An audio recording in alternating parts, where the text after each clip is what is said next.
Hello, my name is Lucy. I'll be giving match analysis for Man City versus Al in the FIFA Club World Cup. Alright, so yeah, this is when the corner is about to be taken. Alright, so this is where we're going to pause it. If you've noticed, boom, two players here unmarked at the or should I say at the center of the box. Reason why this oh my goodness, that is a terrible line. Alright, so yeah, so and if you look at this, sorry, just got sidetracked for a second. All right. So if you notice here, there's one, two, three, four, and then one, two, three, four, five, six. So there's a bit of zono and there's a bit of protecting the box, but I don't understand why there's so many people in and around here if they're going to run here. Because if you look at it, he's marking someone, he's marking someone, he's marking someone, he's marking someone, he's marking someone, and then here there's a player that's near the goalkeeper. He's protecting his goalkeeper from the player that's here. Alright, so one thing I would prefer, if maybe he just stands on the line there just for the sake of it, then these two, or both of them, or one of them, could actually go and mark here so that they close down, so that they are here in case the ball bounces off. One or two people could do it, but instead they stay. More especially these two here, I'm not really sure. If he was on the line, yeah, I can if he stands here then goes on the line, I can understand. But the fact he continues to stand there, I don't see the point. Alright, I have to play it a bit, then pause, because we're trying to avoid, correct. Yeah, cough, cough, copyright. Okay, so as the cross, this is taking longer than I actually thought it would take to take. And also, if you've noticed, there's a good section of the crowd that's blocking off me seeing where the corner is being taken.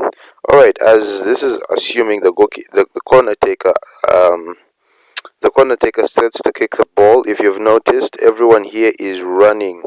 Not really running, but he is running towards there. So this is where the direction, or not really direction, or where the corners are going to be taken is around in and around this area here. And it's worrisome because of the cluster that you see in a few minutes. Everyone runs as everyone runs forward. Not really forward, or should I say somewhere towards the ball. They're going to leave the space here, which is a lot.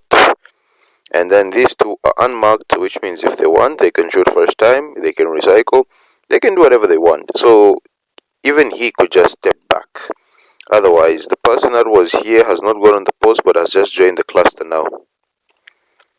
And this actually, if you look at it close, this is Arsenal's set piece routine. Except they don't really run towards the goalkeeper; they just run towards the area of the box. It's similar to that. At least I didn't zoom in on their set piece coach.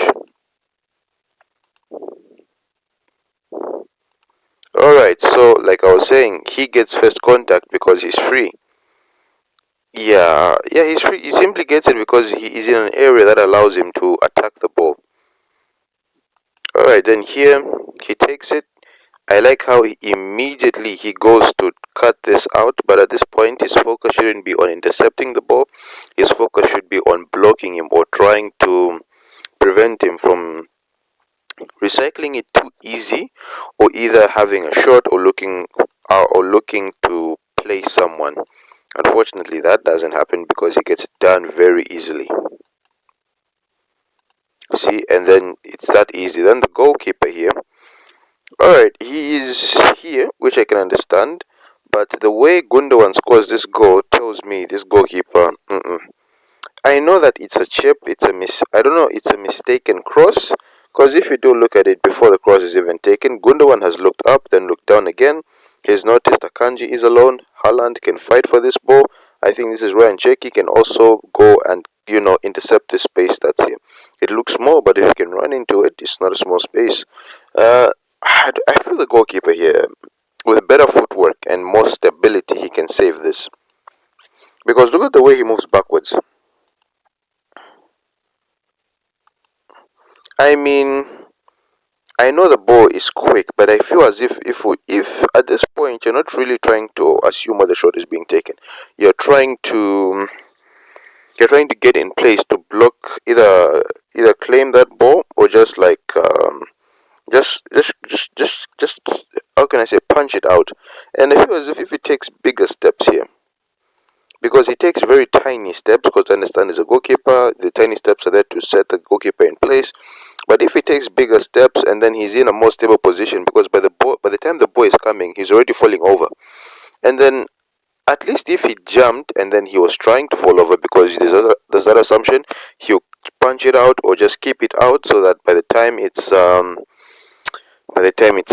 reaching in his goal, what's this thing called? By the time it's reaching, he could at least maybe try and just punch it out as it's falling into the net. And then remember that cluster that we saw here? There was a large cluster. Now everyone is spread out. You have three people here, another three that's here. You have one that's here. You have one that's here. And then look at this space here. 1, 2, 3, 4 Manchester City players in and around the penalty box. So where were the 4 players that were near the goalkeeper? They've all just run in a random direction. That's where they've gone. And there's only one player it really is strange the way they set up. And then now at this point in time, this is when someone goes to stand at the D. It makes you wonder. It really does, because I don't know. They could have just decided, let's just maybe you match the number of players that are on the D, and then you just decide few, maybe you have 1 or 2 people zonally marked. But I feel as if they just gave up. And then the way Gundogan did him was way too easy, because at that point he was trying to get the ball rather than trying to block out. Because you leave a bit of space, but enough space such that if you see him he's about to kick, you're able to intercept that or block it off. Otherwise, let's head on to the next goal of the match, which is this free kick here. Now, this free kick I don't like personally because of how it's scored. Okay, goalkeeper, okay, he's committed, but I feel he's too committed, because I think he could take one more step here. He could take one more step here, because he's in a position that if he falls flat, he can probably save a shot from there. But then, yeah, he can probably save. But I think if he takes that step here, he's still in a position where he's covering mainly this side of the goal, and he can reach out, and then just in case he can try and attempt to jump for a ball that's arriving in this area. If you look at this wall, what have you noticed? Everyone is standing where they're supposed to stand. There's a bit of a gap here. I don't like that. When you make a wall, you're supposed to be together. You're not supposed to, because this, I know it seems small, but if you look at the free kick that Murray scored versus PSG, he scored from a very small gap that appeared in the wall. And this is a much bigger gap. But let's see what happens here. And then for some reason, I feel as if he could curl this. I feel like he could curl this around. So it makes me wonder about the wall that the goalkeeper has chosen. Not really chosen, but the wall that the goalkeeper set up. If you play it further. Alright. Goalkeeper here. You look at him. I don't know if... anyway. Yeah, nothing much has changed. And then once again, that gap, I don't like this, because some players that can specifically score through there. Then look at this free kick, boom.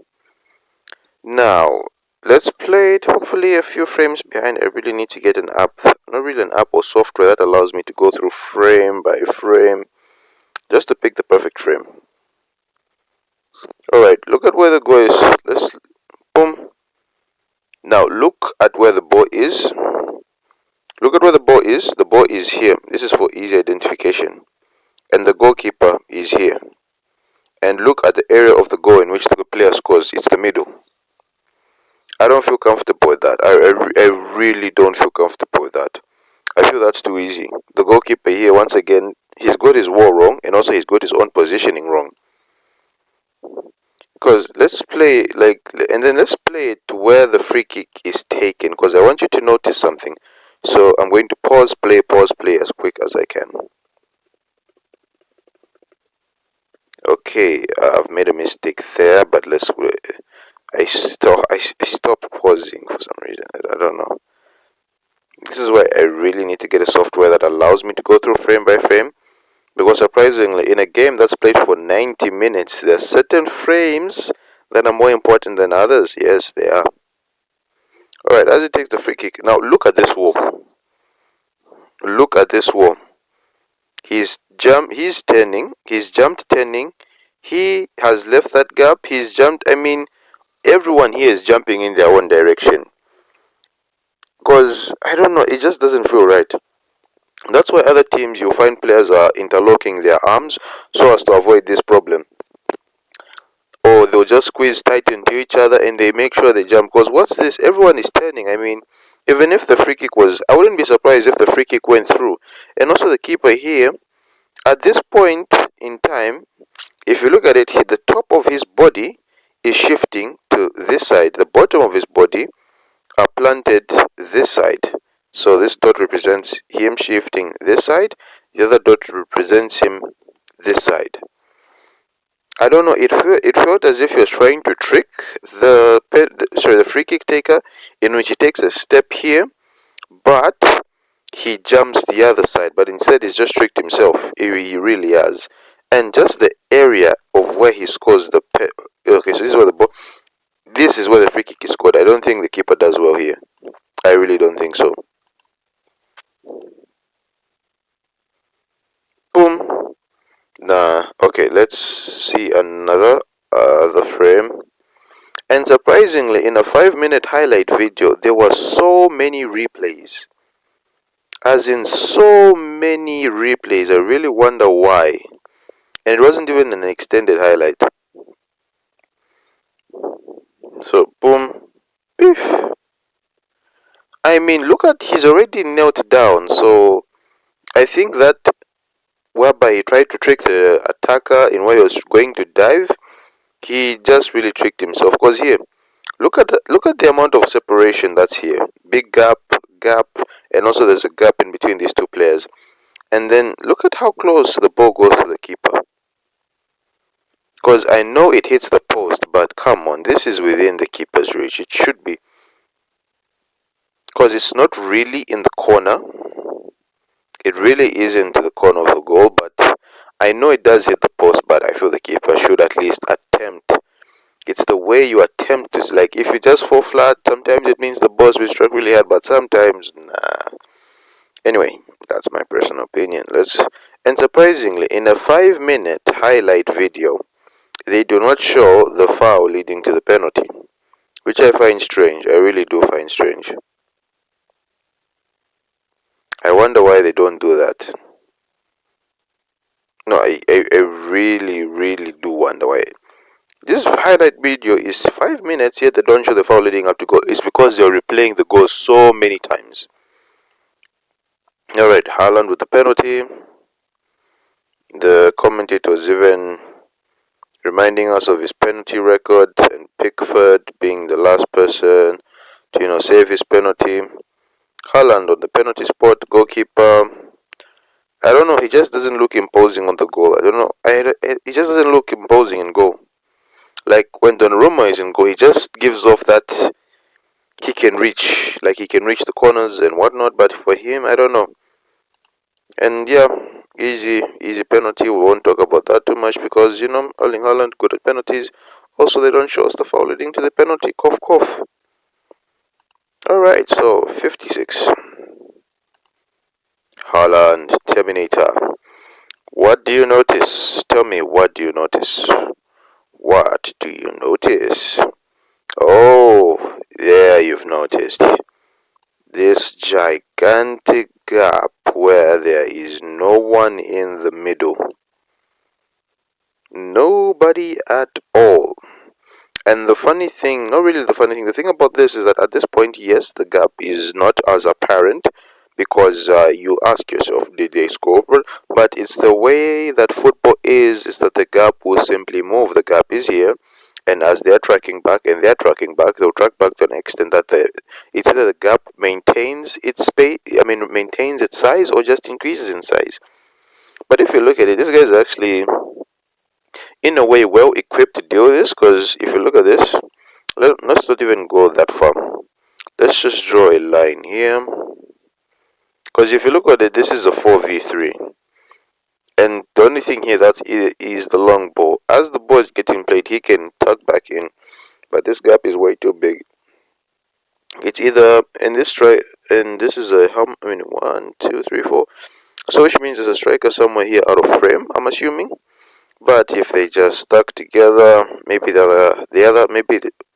so this is the first line, right? Maybe the second line could be somewhere here. I'm drawing it in ziggy lines so as to establish a difference.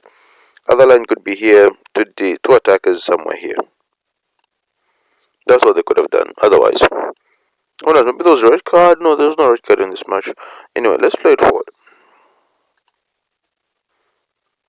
Long ball, like that. It's been played, and it's not that they don't really put that much pressure on the boy. If you look at it, they really don't. I'm really wondering where's the other attacker. Was he injured or I don't know? But this gap is way too big. Ball gets played wide. He's making a run. So he should be following that run. He should be following it because at this point his teammate is occupied. And you're in a position you can actually track that down, or just run there in case he fakes it, so that he shouldn't be able to be. His focus shouldn't go too much there. Let's play it some more. Bernardo Silva on the ball. You see, because of this gap. Remember, it was somewhere here. Sorry, it was somewhere here. It's now moved a little bit deeper, but the gap is still there. There's no one in behind. Sorry, there's no one in front of the defense to help them out. And as Bernardo Silva continues to move the ball, the fact that there's no one in the middle becomes more apparent because there's no one there to track him. There's no one there to follow him up. Once again, Haaland makes us another selfless run. Mbappe can't relate. Yeah, makes another selfless run. And then this is one thing I like about just having a natural striker. Yes, force 9, force 9, force 9, but this is what strikers do. Especially if it's a good striker, you create chances for other people, you create space for other people. Bernardo Silva still has the ball, and there's also this another guy you see here. It's part of this other guy, but it's just the space has moved because there are players here. Now there are no players here because they have moved in further behind. Bernardo Silva still with the ball, unchallenged. Here, player making a run, unchallenged. Everyone is dropping deeper. It's because Haaland force him to make that run, and then he's gone deeper. And then that space is, there's no one in the fact there's no one in the middle is shocking. Just having someone in the middle of the space can make a whole difference, either attacking wise or defensive wise. Yeah, and he receives it. Bernardo Silva sees it and he plays that pass because he was unmarked. And the fact that you have two people in and around him, but none of them are in a position to challenge is worrying. But if there was someone in the middle beforehand, they could actually have a better chance of getting towards the ball. It's really funny. It really is funny. Boom. He takes a touch because he lunges. He doesn't want to foul him, so he lets him go. And the goalkeeper is really stranded. He really is stranded. Otherwise, that's that goal. Let's head on to the next goal of the match, which is somewhere here. Look at the difference. This is almost like 50 seconds of the person just replaying the goal. Because this is the third. This is where the goal starts. Remember, they're still celebrating somewhere here. Almost 50 seconds, they're still replaying a goal, or 40 seconds just of replays. And that's for one goal. That's insane. That's the only reason why this video is long. Or this video of this highlight is wrong. There's another 2-minute one, but I thought the one for 5 minutes would have more, but instead it's just very long highlights. Alright, so Bo is in the corner here. And then now if you notice this, he has the ball, he does some trickery, and he goes down. What this player is forgetting as he goes down, there's an assistant right there to tell the ref if it's serious or not. The assistant is there to help the ref. He could have called for a foul, but he doesn't call for a foul. So already you're deceiving yourself. And it's the way, I don't know, it's just the lack of, like aggression, not really aggression, but just going to pressure him. Because at this point he's in the corner. You could actually prevent him from moving further. It's just too easy. I know that this isn't, I know that they're playing a very good side, but come on. You don't have to make it that easy for them. I know there's giving respect to opponent, but that doesn't mean you just allow them to score on you. However, I mean, cause it's just too easy. I mean, they don't really put pressure on him. They just allow him because they could have put tons of pressure. They were in the corner. They did have a good amount of people in the box to help in case the ball did continue to move through. And then here, like, he's unmarked there because he moved there but doesn't really move close to the ball. Yeah, so he passes it. Everyone forgets about the player that was here. He should tuck in more. He should actually be identifying that his teammates are focusing on that when he could also turn his focus to the player that's there alone, unmarked, just to try and cut it out or something. But no, because if you look at it, even he can run out, even he, because he has someone. I don't know how the rules of marking are made, but they just made it too easy for Man City. I think this was Oscar Bob. Look at how he receives. I mean, it's just too easy. There's no one really going for the ball. There's not really going for the man. They're just letting them do what they want. I mean, it's just too easy. Even the goal that he scores, it's just too easy. Because the goalkeeper, that's a bit of a distance there. It's just of the camera angle because you can't really see it from the other side. By the other side, you can't tell whether he's too far forward, too far back. And this is still Oscar Bob with the ball. I mean, they have, because, okay, let's just, from here, they have more than enough players to deal with this. Because look at this. 1, 2, 3, 4, 5. Those are the Man City players. 1, 2, 3, 4, 5, 6, 7. They have seven players that can defend the ball, but nothing really happens. Because I can understand Man City, yes, they're good, but you could force them out so they can recycle the ball. It doesn't mean that you give them all this space to do whatever they want into the box. Then if we play it forward here, Oscar Bob takes a shot and that's just too easy. That is way, way too easy. Let me show another angle of this goal. Because it's here. Look at the way the goalkeeper is, right? Already that's like, he takes a few steps forward when I think he should take a few steps back. Oscar Bob here unmarked. He can see this. He can definitely see this. He can make an excuse. I was watching over him. I was watching over him. But who are you watching? He can definitely see this. He can definitely get to this. He definitely can. And then he continues to walk. They're not going to give you the foul for that. He's dived. The assistant is there. If it was a foul, he would have caught for it. One thing I do like about the Club World Cup is the refereeing. They're not just allowing any decision. They're actually allowing a bit more physicality, which I'm enjoying. The divers are the one that's crying. I mean, look at the goalkeeper. I understand that he's trying to not only guard the near post, but also like someone curving it here, stuff like that. But this is just way too easy of a goal to concede. It gives that feeling of, I mean, look at the shot. I mean, and then look at how he attempts to dive for it. Because you want to be in a position where you can guard this spot here. Because I think, I've got it at the right frame. This is the ball. I mean, I would rather him just. He could have been. His foot could have been here. And the other foot could have been here. But he stepped out a bit too wide from his. A bit too far from his box. And then he's left this gap to appear, to which Oscar Bob shoots. And look at the way he falls.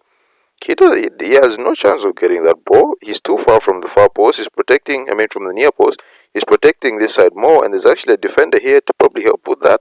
But this is just too easy. I'm not really a goalkeeper, that's why I'm not really going into depth. But otherwise, nah, if it feels too easy, it probably is. It probably is. There's easy in the way that, Man City or slash Barcelona play Taki-Taka. But that, like the way they would make their opponents look silly. But that one, if it's a team that's passing around, yeah, you can believe that, okay, it's a team effort. But the way that individual player did that, nah, that's too easy. All right, 49. Alright, this goalkeeper. This is why I'm really suspecting the goalkeeper. Alright, this is. Let's see this. This is the 87th minute.